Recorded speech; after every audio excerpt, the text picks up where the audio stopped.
मंत्री महोदय, परिस्थिती इतकी भयानक आहे की आज आपल्या फॉरेस्टला लागून असलेल्या जेवढ्याही जमिनी आहेत जळगाव जिल्ह्यामध्ये, त्या जमिनींमध्ये 100% आपल्या फॉरेस्टचे जनावरं, मग त्या निलगाई असतील, डुकरं असतील, हरणे असतील, या सगळे जनावरं अक्षरशः शेतीत जाऊन जो शेतकरी आपल्या पिकाला स्वतःच्या बाळासारखं सांभाळतो, त्या पिकांना उद्ध्वस्त करण्याचं काम आपल्या फॉरेस्टच्या जनावरांकडून होतंय।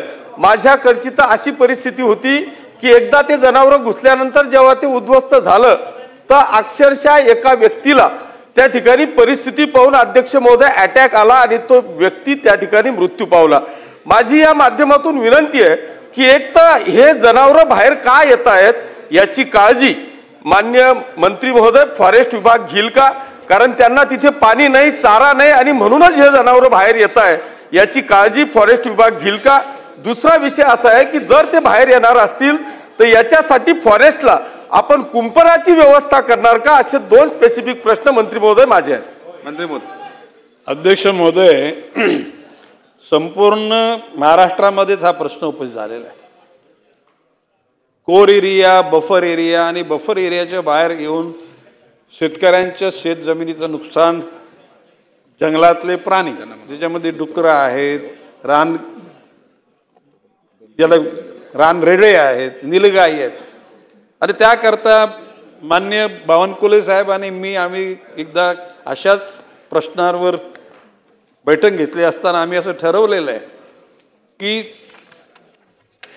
जंगलालगतच्या जमिनी आहेत त्या जमिनी वन खात्याचे FDCM forest development corporation of Maharashtra यांच्या मार्फत घेऊन वर्षाला 50,000 रुपये त्या शेतकऱ्यांना भाडं द्यायचं आणि तशा प्रकारच्या असलेल्या जागांचा वापर जॉईंट फॉरेस्ट म्हणजे दुसऱ्या कुठेतरी खाजगी उद्योजकांना आणून त्या ठिकाणी सुगंधी गवत लावून त्या गवताचं एकूण डिस्टिलेशन करून त्याच्यातून अत्तराचं द्रव्य तयार करावं अशा प्रस्ताव आहे।